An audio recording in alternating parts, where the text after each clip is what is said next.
right. Good morning, everybody. I'm Rebecca Dobbs, and I'm working for North Carolina State with the Forest Service at Coweta. So people ask my employment situation. It's kind of a complicated answer. But I'm working with these other people on this slide on this project of creating a database that will feed into this larger project that you're going to hear about a little bit later. So today I want to talk about the idea of inter-basin transfers, which may be old news to a lot of you in the audience, but just in case, I'll give a little introduction. And talking about why we need a national database for this and why nobody has done it already. And then I'll talk about how I got into it and discovered the complexities of this topic. And then I'll show you where the database is now, how I've set up the data structure and some visualizations of the data that is in the database at the moment. Okay, so first question is, who moves water around and why do they do that? Basically, humans like to shape nature to fit their own desires, and this is an excellent example of that, particularly in the West where there's so little water in general. The idea of moving water around in order to be able to do water-intensive activities wherever people feel like doing them is a strong cultural tradition in this country, and we could possibly think about that as a sense of entitlement to shape nature in that way, because obviously there are a lot of ramifications when you move water. In terms of who does it, it ranges from individual people and small farms with irrigation ditches to the federal government and everything in between. There are also a number of water wholesalers around the country that consolidate water sources, treat the water, and then distribute it to different towns.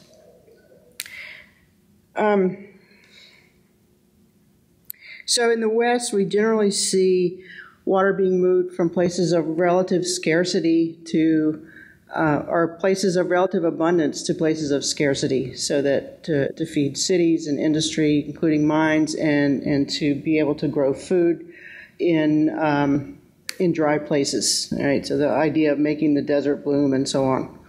In the East, it's more like more often used for feeding large urban or supplying large urban populations, and also to irrigate when natural water sources are highly variable, right? So instead of dry land, you just get variation.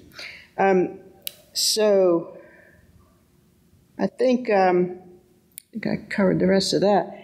So basically that's who and why and a little bit about where. So now we can talk about what inter-basin transfers actually are. Obviously, if you are moving water from one water basin to another artificially, then that's going to be an IBT. The question then comes down to at what scale do we think about basins in this context? So that brings me to hydrologic unit codes. Again, this may be old news for a lot of you, but just so where we are right now in the Benton Convention Center, we can think about we can see that we're in a number of nested hydrologic units. We start with the 2-digit. We're in 03, which is the south mainly, and then we go on adding 2 digits at a time until we get to something pretty specific. When we get to a 12-digit HUC, we're looking at most of Winston-Salem. We could go up to 14 digits and 16 digits and get into specific neighborhoods and so on, where we're dealing with some pretty small streams. All right. So this is the 2-digit HUCs, or water resource regions, for the conterminous United States, and they all have numbers. So as we saw before, so 03 here in the in the south. That's us. And all the rest of them also have numbers. Of course, Hawaii and Alaska have numbers as well, but we're not dealing with those in this project. All right. And so when you see these other units, aerial units here, within each O2 HUC or 2-digit HUC, we get those are actually HUC 8s, 8-digit HUCs. All right. But to clarify the difference in scale between 8-digit HUCs and 12-digit HUCs, here's an example of a couple of different counties. On the right is Macon County in North Carolina, where I work, and on the left is a county in Colorado to give you a sense of kind of the western counties, which tend to be much larger than eastern counties. And so the orange lines are 8-digit HUCs, and the green lines are 12-digit HUCs, and the yellow are the 2-digit HUCs. All right, so that gives you a sense of when we talk about 12-digit HUCs, there are many 12-digit HUCs in an 8-digit HUC. Okay. Okay, so there are going to be a lot of ramifications to what scale of HUC you choose to use, and we're using 12-digit. So that means that we have a lot of stuff to chase down and look up, and we get into a lot of detail. All right, so we are finding transfers, sort of very local scale transfers that go barely from one HUC 12 to the next. We're also finding very large scale transfers that go from different 2-digit HUCs, go from one 2-digit HUC to another. And so these also vary in volume. We might get a few acre feet, or we're using million meters cubed, so we could get sort of tenths or hundredths of a million meter cubed unit, and then on up into several hundred million meter cubes. Right. So why do a national database? So Earth observational data in general is pretty available these days. You can access a lot of it for the United States and even for the world, and use those in models, use them in analysis, use them to visualize situations. Unfortunately, nobody has given much broad attention to interbasin transfers. Right? So we have, if you want to include this in your model, for instance, you don't really have a good source for it. These kinds of data are collected and stored in a variety of agencies, local agencies, states, sometimes one or another branch or agency of the federal government, but usually only a regional office. So there's no overarching agency who can claim interbasin transfers as their baby. All right, so you get this very decentralized data situation.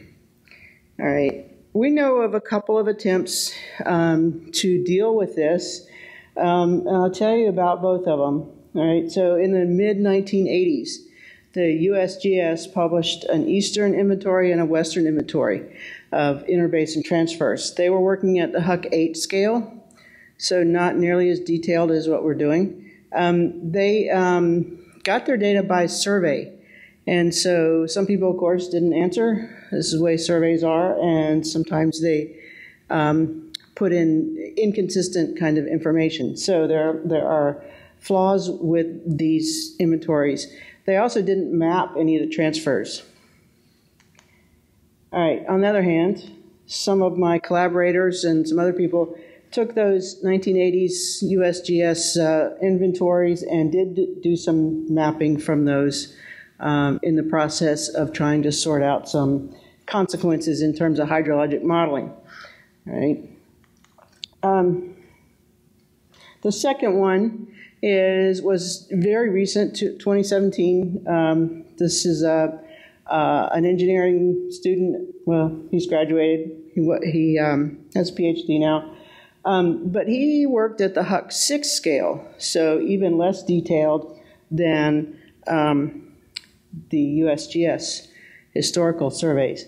And he used a laborious process of using the NHD spatial data and the satellite imagery base maps and trying to visually identify where water was being moved.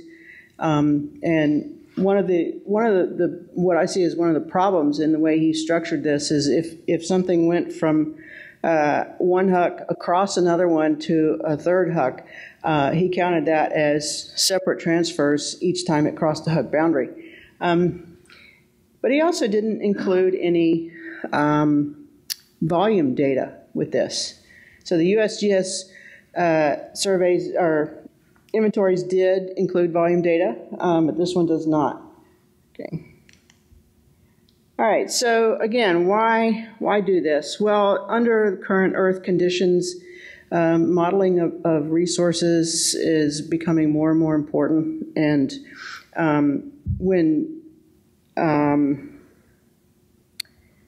in particular with sort of hydrologic modeling, you want to be able to show the realistic situation.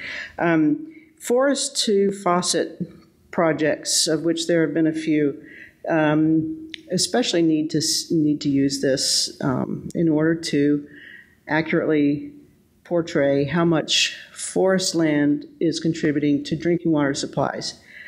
My colleagues produced this report for the Southeast a few years ago, and they did not take into account interbasin transfers. However, the overall project of which this is a part is a forest to faucets project that is trying to look at the whole conterminous United States and do the same kind of modeling with a model called WASI, Water Supply Stress Index. And again, this time they want to use the interbasin transfers. They want to be able to show how forested lands in, say, Colorado might be affecting Mississippi or something across several water resource regions as it flows downstream. So that's the idea here. There are some other projects such as Fusion that are modeling, that one is modeling food and energy and water at a massive scale, and they want to use IBTs as well. I'm sure there are many others. Okay, so why hasn't anybody done this? Well, I mentioned the decentralized data problem, all right, but also it's very, the complexity of these transfers once you get down to the Huck 8 scale is so large that it's very time consuming to chase down the data and also to understand the topologies. That is the relationship between where water comes from and where it's going and how they combine it or separate it. Okay, so in terms of designing the data structure for this, we have to deal with several different kinds of issues or kinds of situations. The Western intensive use in scarce areas kind of situation, and the large urban areas in the East, and so on. So how did I get my feet wet on this when faced with this huge task? Well, I wanted to look at the Colorado River because I knew that there are a lot of transfers out there, that much of the Colorado River water is is removed from the river before it gets to Mexico. And so I was pretty sure there'd be a lot of data. And so I could use this to kind of get my feel for the thing. I started looking at Arizona and got overwhelmed. I said, let me go look at Colorado instead. So Colorado is where I really got into the data and kind of trying to shape it and structure it. All right, so I'm really looking at Water Resource Region 14, or two-digit Huck 14. So what we have is the Green River coming out of Wyoming, Colorado River coming out of northern Colorado, and they join up and continue on southward as the Colorado. I want to show you some other people's maps of some of the major interbasin transfers that leave 14. All right, so on the east, we have a number of things going over over or through the Continental Divide to the Front Range, East Slope. Quite a few of those. Some of them are huge. Some of them are small ditches to feed local agriculture on the east side.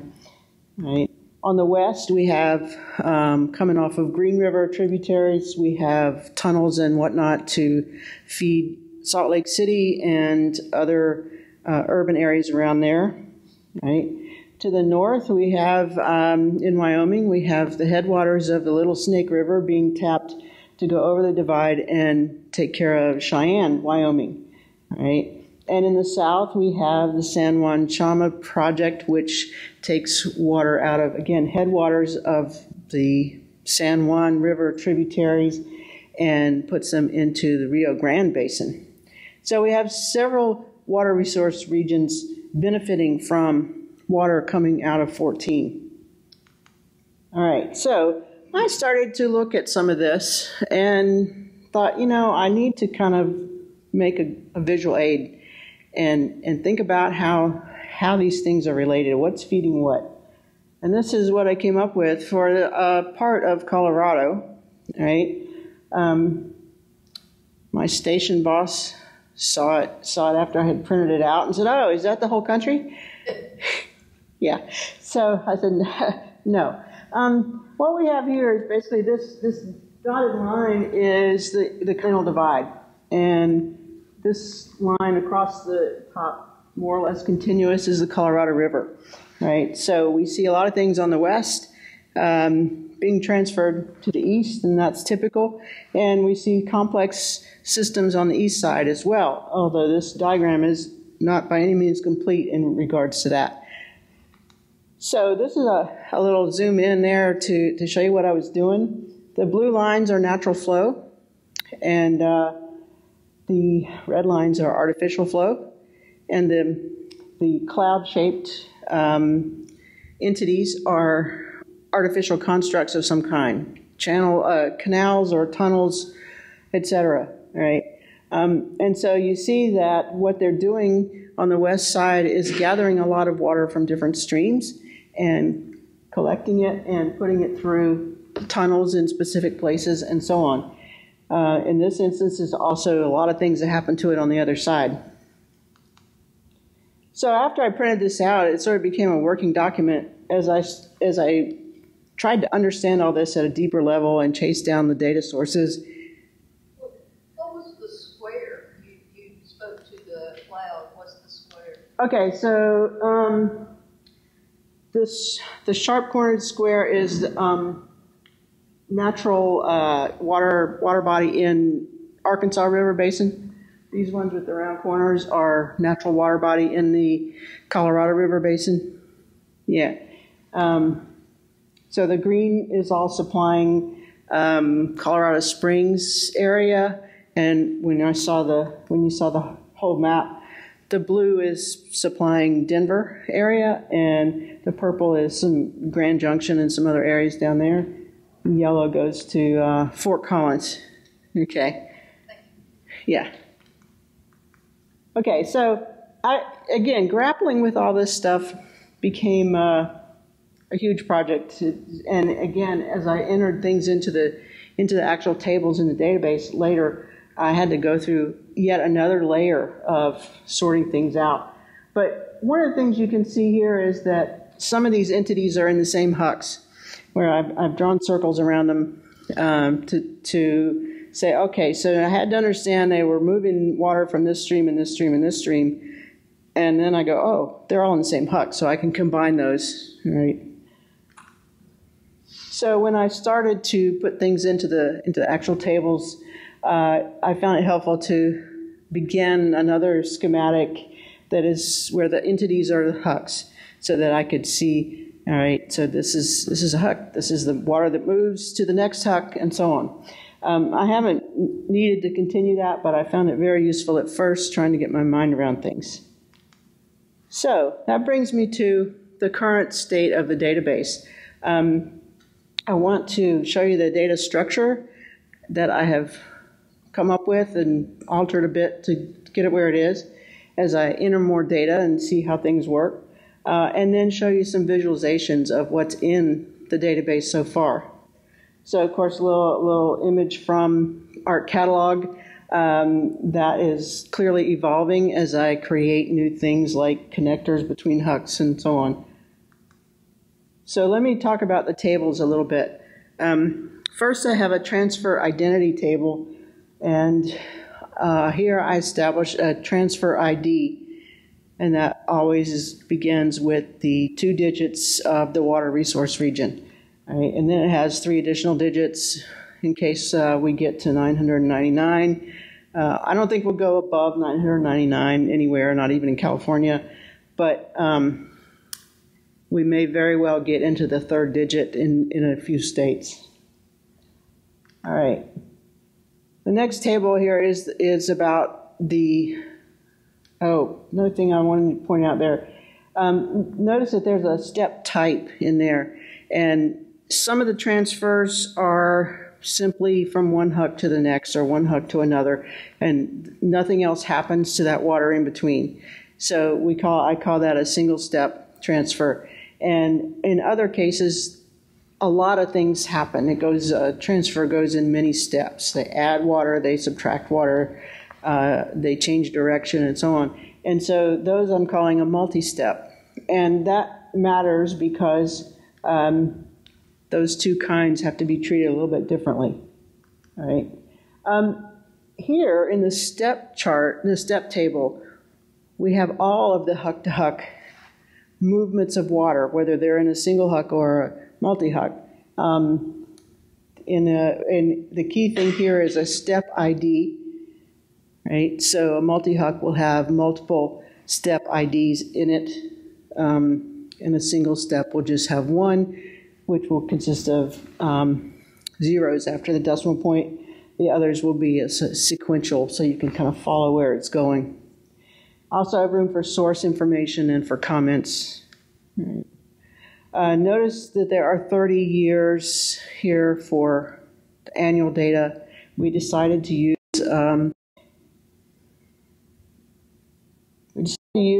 a time period of 1986 to 2015. I have no idea what that is doing. There we go. Okay. All right, and then there's a multi-step net table. So basically this one has the same 30 years, but only includes the multi-step HUCs and goes merely from the first HUC to the last, so you don't look at the intermediate steps. It's just to give you a sense of the longer, the overall transfer entity and how much water is being moved. Okay. All right, we have a HUC table just to keep track of what HUCs are being used and a little bit about where they are and what they are. We have a HUC nest table for future use, so we can crosswalk the different levels of HUC. And the main spatial data in the database is, of course, the HUC polygons and their centroids. All right, so this is what the transfer ident looks like, and the multi-step HUC. You notice I don't have any volumes in there, haven't done that those calculations. And in some cases, I don't know yet where the end HUC is. They have very complex multi-step transfers. I haven't gotten to the end yet. Okay. All right, and that's the step volume table. Again, the from HUC to to HUC, the step ID, the transfer ID, and then source information. An example of some of the HUC descriptions. All right, so I want to show you what area I've covered so far of this conterminous United States. Of course, remember there's our water resource regions or HUC2 divisions. All right, so zooming in on 14 and surrounding, that green polygon is what I have data in the database for so far. So that's what you're going to see visualizations of. I've got data for almost all of the rest of 14. It just isn't, and some of the areas where this water is going to, but not all of it. Okay, so these are the actual HUCs that are involved in the database at the moment. And here we see these are the steps that I have in the database at the moment. They are graduated thickness by volume. And so what we have is, again, some very large volumes being moved, some very small. Unfortunately, this doesn't show everything that connects because of gaps in the database so far. The purple lines are the overall of the multi-step hucks or multi-step transfers, except, again, you don't see some of the really important ones because I don't have those end hucks yet. It's another example of a visualization where we can see volume more clearly than we could with the lines. All right, so the red circles are removing water from that huck, and the green are adding water to that huck. All right, this happens to be 1986 data. And I want to show you a couple of close-ups of some of these also. With the step lines, what we see is, again, some complexity in how they collect water from nearby areas and consolidate it to move to the next, to a bigger place. And here we can see how the transfers really go against the grain of a lot of the natural flow. In some cases, they put water into the natural streams and then take it out again later. But in many cases, we see that they're really working at cross purposes. This is one of the more complex regions right at the continental divide on the left. If you can see the little tiny dots in some of these headwaters, and so they consolidate a lot of that from really very small streams and put it together and then take it across the divide. All right, so these are moving along at 1 second each, just to give you a sense of kind of the ebb and flow of water demand and water supply. And there are a number of reasons for some of these variations that I can talk about if you're interested. But on the whole, basically, we're seeing this is not a constant year-to-year kind of enterprise.